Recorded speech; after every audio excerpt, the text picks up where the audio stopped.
All right, hello and welcome to Camel Finance. I'm your boy Camel, and I don't think I have a great lot to say today, so I'll see what we can get out of this.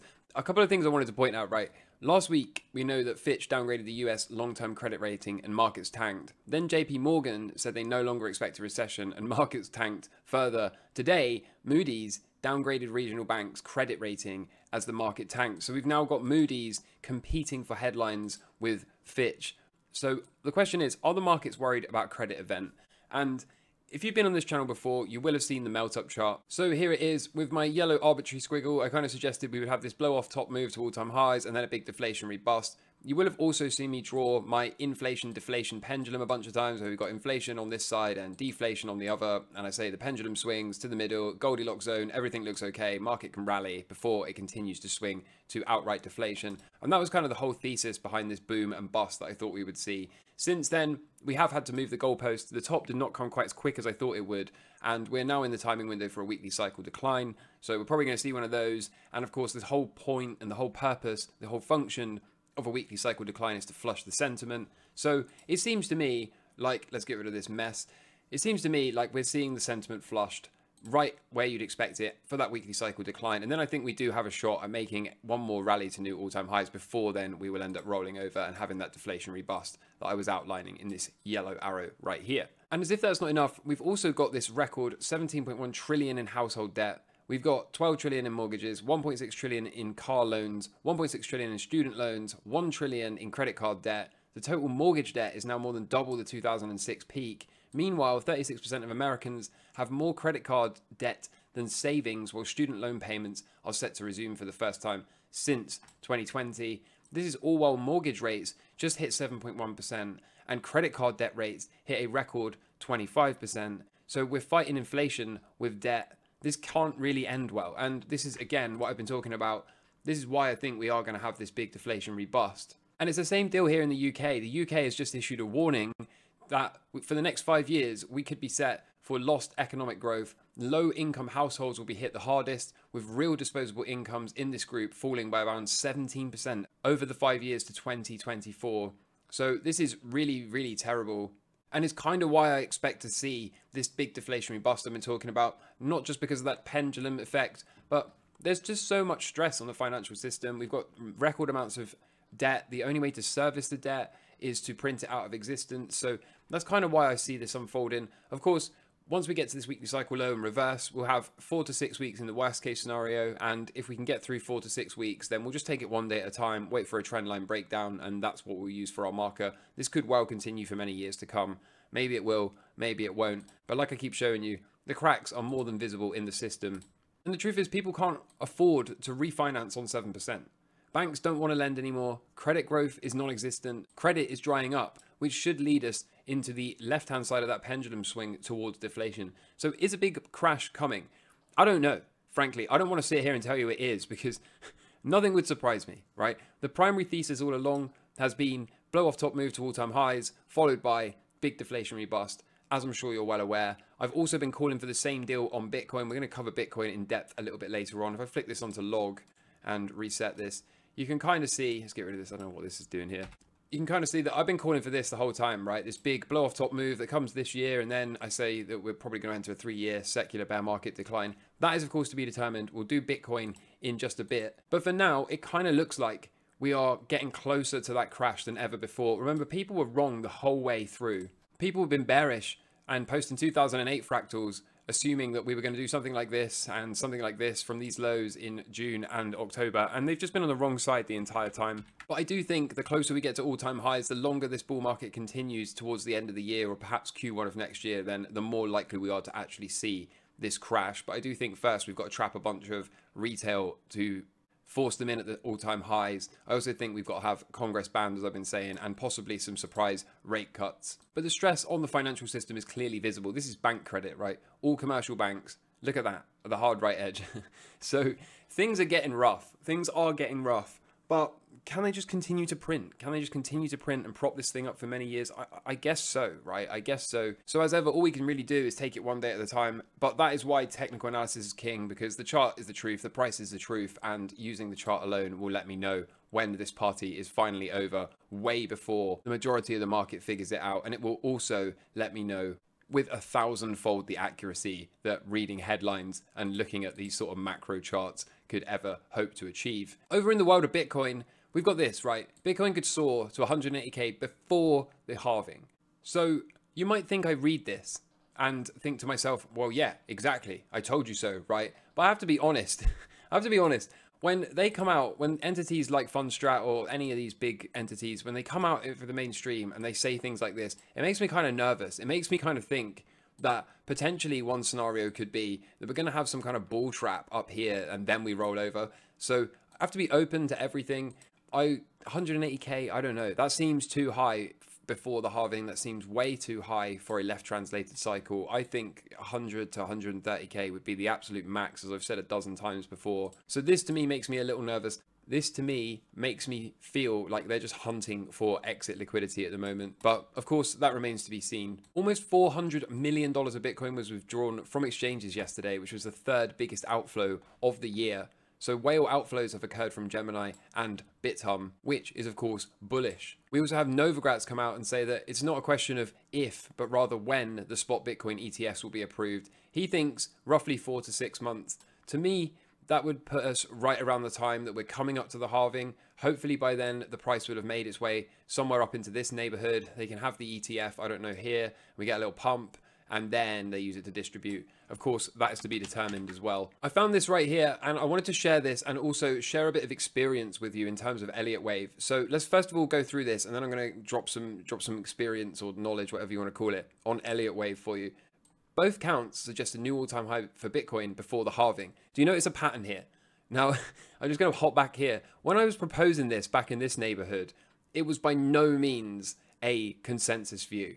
But I don't know about you, I'm starting to see more and more and more people think that this all-time high before the halving is a possibility. So is this slowly becoming a crowded trade? I don't know. Anyway, let's keep going for now. So we've got two possible Elliott Wave counts. One is this into this, which gives us a wave 5 all-time high of around 122k somewhere around June of next year. And we have an even more bullish interpretation that we could be about to put in this wave 3 into 4 and then 5, which would top slightly lower at around 99.5 to 100k, and that would come even earlier, somewhere in February of next year. So there's a few reasons that I bring this up. The first reason is, if this is correct, of course, it shows confluence with my idea that we are going to have this left translated cycle top that comes this side of the halving. What's also interesting about this, like I said, is this slowly becoming a crowded trade? Are we going to have to be mindful that we are not going to do this because too many people are expecting it? And the third thing I wanted to point out is this Elliott Wave count is correct. Okay, this is correct, but I see an awful lot of Elliott Wave counts on Twitter and various other places, and YouTubers use Elliott Wave counts, and 95% of them are completely, totally and utterly wrong. So I wanted to just share this piece of information with you so that you can avoid watching people do Elliott Wave counts and make the mistake of thinking these people know what they're talking about. Most people that draw Elliott Waves, okay, they do not understand how Elliott Waves work. So the first thing to point out here is you'll often see people talk about this 1, 2, 3, 4, 5, and they say, yeah, we're going up in 5, and then we come back in 3, A, B, C, and then we'll go up in 5 again, 1, 2, 3, 4, 5. And people are kind of aware of these rules of how wave 3 has to be the longest, and wave 5 can't really be shorter than wave 1. And there's all these little nuances, right? And you'll see people do that. But the point I'm trying to make here is people always count 5 waves up and then 3 back. And then they say 5 waves up, yeah, that's bullish, and then ABC correction. You see people do that all the time. But it would take me 2 hours to explain and read to you the rules of Elliott Wave. It is not that simple. There are so many nuances to Elliott Wave. And whenever you see somebody that is simply talking about 5 up, 3 back, you should just run a mile, okay? Those people do not know what they're talking about. If you want to understand what I mean by this, like truly understand it, there's this channel here, Green Star Trading. As far as I'm concerned, this is the only person I've ever seen that actually understands Elliott Wave. Now, I don't like it because it's far too complicated. It's far too complicated for me. I prefer, as I'm sure you know by now, to count the number of days between the cycle lows and draw a trend line and buy the break. That's all I really want to do. That is childishly simple. But if you want to see what real Elliott Wave analysis looks like, then head over to here, watch any one of these videos that he does, and you will see, you won't understand it, okay? You will not understand what he's saying, because that is how complicated Elliott Wave is. Like I said, it would take me 2 hours to read you the rules and the nuances. So before you can even get started, you're gonna need to sit there and have 2 hours of rules written down. So like I say, I encourage you to just go and watch one of these videos. You won't understand a word of it, and that's absolutely fine. But this is what real Elliott Wave analysis looks like. So whenever you see, and this person's Elliott Wave analysis is absolutely fine by me, but I wouldn't have included it here if it wasn't. But 99, 95% of the Elliott Wave analysis I see on YouTube is just totally bogus. It's completely out of context, out of place, and you should run a mile from anyone that says to you that if it doesn't look at least this complicated, with at least this many touches, if you just see someone go, oh, this is an ABC correction, okay, that person does not know what they're talking about. So anyway, that's enough said on that. Check out Green Star Trading. It will blow your mind. Like I said, you won't understand a word of it, but that's fine. You don't need to. But at least you'll be able to use this as a frame of reference for what Elliott Wave analysis should look like. And hopefully, therefore, you can avoid falling into the trap of seeing people draw ABCs and 5 waves up and just assume that for some reason that counts or is valid. So from the ultra complex, such as Elliott Wave, down to the childishly simple, I tweeted this out yesterday. I said, look, are we doing this? Are we doing this right now? And of course, what I want to do is show you exactly what I'm seeing in the charts for Bitcoin. So let's hop over there and let's do this right now. Of course, we had a breakout. Have to respect the breakout. So we're officially long. Now, I have a whole heap of stuff to say about this. First of all, this is really early in the cycle, okay? So I would not at all be surprised if we roll over and I have to pay a stop loss on this position and then end up re-entering on a breakout for a second time. So if this position gets stopped out, that's fine. That's what stop losses are for. And all I will do is wait for a swing to form, a reversal, a breakout again, and I will get long once more on the breakout. So for now, I would consider this a high risk long, okay? If we'd rolled over and rejected here, not closed outside of this blue downward sloping resistance line and come straight down here, done this, and then broken out, I would consider that ultra high probability for a long trade. Given where we are, given there's plenty of time all the way up to the 20th to see a weekly cycle, a daily cycle low and a reversal, then I consider this high risk, high probability of failure, and therefore a high risk long. But we have broken out, so I'm going to respect the breakout. We got the stop loss, and like I said, we'll just see what the market can give. Now, the next thing I wanted to point out here is this is currently on regular scale. Now, I typically use regular scale all the time for crypto, for Bitcoin. It's just what I prefer. It's what I've found to have the most accuracy with. But if you really zoom in here and take a close look, we've got a bunch of touches here, which is fine, a touch here, which is fine. And then you can see we didn't quite make it. We're certainly quite far away at this point. But if I flip this onto log scale and then adjust my trend line slightly, you can see we can actually touch all 4 of these. All of this, touch here, and here. So does this mean we should be using log scale? This is the question I've been asking myself. Should I flip to log scale? And I think the answer for me at the moment is I don't really know.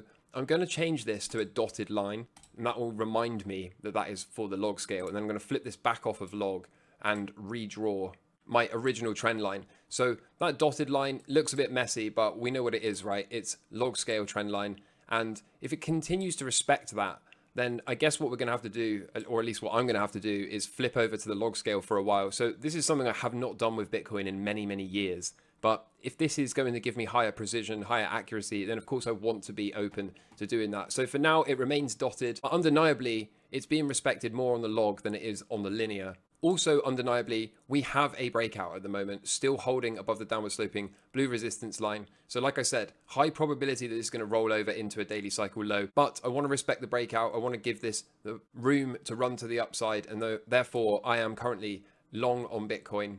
Ethereum still sideways. This coin is, I don't know why people bother with this coin anymore. This is like... This coin is just so bad. Every time some news comes out about it, the price is doing nothing. It's even underperforming Bitcoin at the moment. So what is the point? Someone please explain it to me in the comments. XRP bounce, perfect bounce off of support. So happy days there. We love to see it. And I probably expect this to continue to the upside. Notice how Coinbase and the crypto related equities are holding up quite well. So we've got Coinbase right into support, chop around, getting ready to buy a breakout here, particularly if Bitcoin can get some follow through. Of course, if Bitcoin can't, it would be reasonable to see this kind of do something like this before it can go. But I do expect this to break out, and I am still looking to add. It's kind of the same deal with MicroStrategy, right? So a nice candidate for a swing. It looks like it wants to move up. If we can break out, then of course we can add along and move the stop up again. Riot has earnings coming out today, and it's the same deal, isn't it? So we could easily see this move up here, chop around for a bit, break out, and then happy days for Riot. If so, of course, I'll be looking to add longs. That should be no surprise to you either. And Marathon had earnings come out yesterday. Bit of a miss here. According to TradingView, surprise 81% to the downside. I don't really know what any of this means. There was once upon a time in my early days of my career where I used to read all of the earnings reports for shares I was holding, but after a while I just figured out like none of it means anything. The chart is the truth, and so that's why I only trade the charts. So I haven't looked into Marathon. I still hold a massive Marathon position, and so far it looks like it's probably going to do the same thing as Coinbase, right? And possibly do something like this until Bitcoin gets going, and then I guess it's going to break out, lose this level, and particularly on a couple of daily closing basis candles, then I will be probably looking to cut this trade and lock in the profit between here and around here, say. So for now, all the while we can hold this big blue zone, all the while we can look to break out in the next few days, then I'll be more than happy to add along and keep going. We'll move the stop up as well, as you know, and we'll take it from there. The S&P 500 and the equity markets, it looks like we clearly have that cycle top in play. So happy days there. Still pushing this long. If we get a counter trend bounce that then makes a lower high and rolls over, I'll entertain cutting this position higher up, waiting for that decline into the cycle low. But for now, there's no telling that we might not just do something like this and go. So continuing to push this, stops choked up, as you can see. NASDAQ seems to have been a great time to duck out of this NASDAQ trade. So still continuing to see how low this thing can go. And the Dow Jones, to me, says it's going to do something like retest the top of this box and then go again. So that would be absolutely fine to see. And if we can get down there, then I think we can add along from the box, something like this, and target the all-time highs. Finally, gold. Gold seems broken. Where is the cycle low? Where is the cycle low? The only thing I can say that's positive about this is a very good illustration of why we don't just count the number of days between cycles. Like, for example, it should have been around 20, 23, 24. So the reason we don't just get to 24 days and then buy, and it's the same with the S&P 500, we don't just count 40 days and then buy, or for Bitcoin, we don't count 60 days and then buy blindly. We always, or at least I do, always wait for a swing, a reversal, a big, strong green candle, a push away to signify the market has changed direction, because there's no telling that this isn't going to just do this now. The market can stay overextended for a lot longer than we can stay solvent. It can stay irrational for a lot longer than we can stay solvent. So until we can get a reversal, I certainly can't go add in to any longs here. I would have thought we should have seen it by now, but we haven't. So perhaps we could see that any day. It's probably the same with silver, right? I was really expecting this to be breakout, short consolidation, and then resume higher. Of course, we haven't had that, but that's what stops are for. We'll let the stop do the worrying. Always a chance that we've got this sort of inverse head and shoulders. I'm not a fan of those patterns, as you probably know by now.